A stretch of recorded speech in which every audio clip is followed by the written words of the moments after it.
આજે મોડર્ન જમાનાની અંદર આપણે જોઈએ તો ખાસ અત્યારે જે ટેકનોલોજી આવી છે, ટીવી ઇત્યાદિ, એની અંદર એ અશ્લીલ બધા ચિત્રો પિક્ચર આવતા હોય, આવું બધું જોઈ અને માણસોના મનની અંદર કામ વાસના જાગે છે.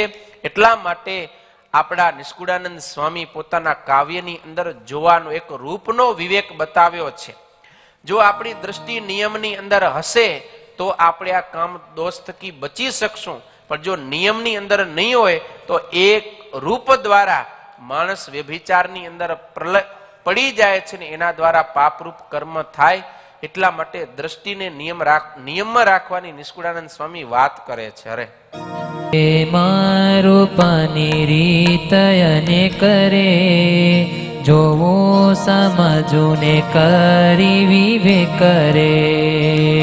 એમાં રૂપની રીત અને કરે, જોવું સમજવું ને કરી વિવેક કરે. હે રૂપવંત જોબાન જુવતી રે, રૂપવંત જોબાન જુવતી રે, જેને જોતા ન રહે સ્થિર મતી રે.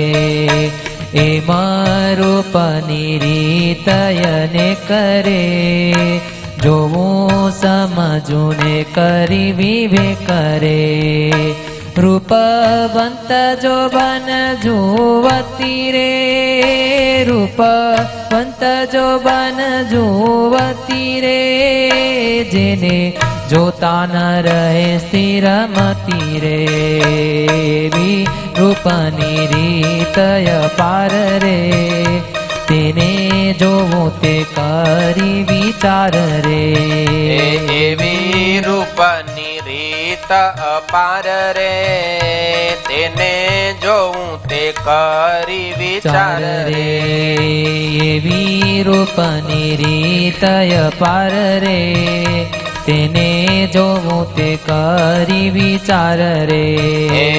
એવી રૂપની રીત અપાર રે, તેને જોવું તે કરી વિચાર રે.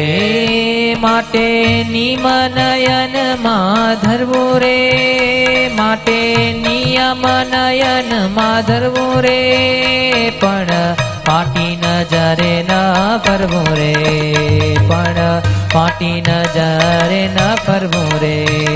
વળી વિચારે જે જોવું રે, તે ખોટામાં જીવત ખોવું રે.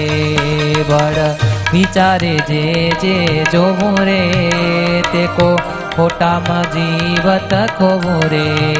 માટે નયણા જોડો હરિ ધ્યાને રે, માટે નયણા જોડો હરિ ધ્યાને રે. કહે નિષ્કુળાનંદ ભગવાન રે, કહે નિષ્કુળાનંદ ભગવાન રે.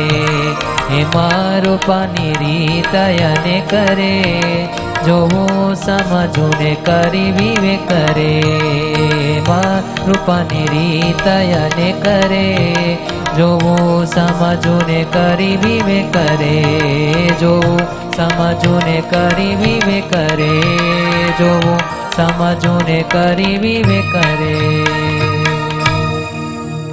નિષ્કુળાનંદ સ્વામી કહે છે, રૂપની અંદર જોવામાં પણ આપણે ખૂબ વિવેક રાખવો પડે, સમજણ પૂર્વક આપણે દ્રષ્ટિ આપવી પડે.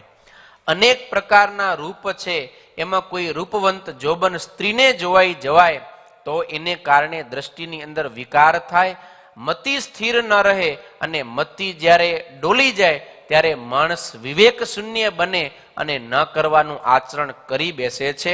માટે અનેક રૂપ છે, એની અંદર વિચાર કરીને જોવું, દ્રષ્ટિ નિયમમાં રાખવે. કીધું ને સંતોએ, ચાલવું ત્યારે નીચી દ્રષ્ટિ કરીને ચાલવું, પણ ફાટી નજરે ચાલવું નહીં. આજે તો દુનિયાની અંદર અનેક પ્રકારના પોસ્ટરો લાગેલા હોય એડવર્ટાઇઝના, અને એમ હાલે જાય તો ડાફરીએ મારતા મારતા હાલ્યા જાય. એક જે અશ્લીલ ચિત્રો આપણી આંખ દ્વારા આપણી બુદ્ધિ અને મન સુધી પહોંચે છે અને આપણા વિચારોને દૂષિત કરી અને આપણને એક અલગ ભૂંડું કામ કરવા માટે પ્રેરિત કરે છે. અને માણસો આજે એને કારણે જ પતનને પામે છે.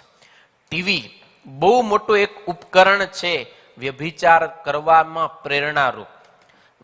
હજારો વર્ષો પહેલા તમે જુઓ, હજારોની હાલો ને 100 વર્ષ પહેલા જુઓ, હોય એની હું તો 25-50 વર્ષ પહેલા જુઓ, આપણા વડવાઓના ઘરમાં ટીવી નથી અને ત્યારે આ દોષ વ્યભિચાર રૂપ પાપ કર્મ બહુ ઓછો થતો અને આજે ટીવી આવી ગઈ અને એનું પરિણામ આજે આપણે જોઈએ છીએ.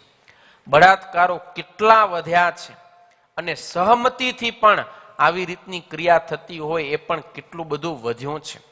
એટલે બહુ સાવધાન રહેવાની જરૂર છે. જો સાવધાની નહીં હોય, વણ વિચારે ગમે ત્યાં જોતા રહેશું, પાપમાં પડશું તો નિષ્કુળાનંદ સ્વામી કે આ જીવતર ખોટો થઈ જશે. મનુષ્ય જન્મ મળ્યો અને આપણે આવા પાપ કર્મ કરશું ને તો મનુષ્ય જન્મ વડે જે લાભ લેવાનો એ નહીં લઈ શકાય. ઉલટાનું આપણને પાપના પોટલા બાંધી અને અંતે નરકમાં જવાનો વારો આવશે. ત્યાં અનેક પ્રકારના કષ્ટ ભોગવવા પડશે. માટે આપણી દ્રષ્ટિને નિયમમાં રાખી જગતમાંથી પાછી વાળી ભગવાનમાં જોડી ભગવાનનું ધ્યાન ભજન દર્શન કરતા રહેશું તો ભગવત કૃપાએ કરીને આ કામ દોષ છે ને એ ઓછો થશે અને તો આપણે આ વ્યભિચાર થકી બચી શકશું, નહીતર બચી શકવાના નથી. સમજ્યા ને? એટલે આ દોષને જીતવો બહુ જરૂરી છે.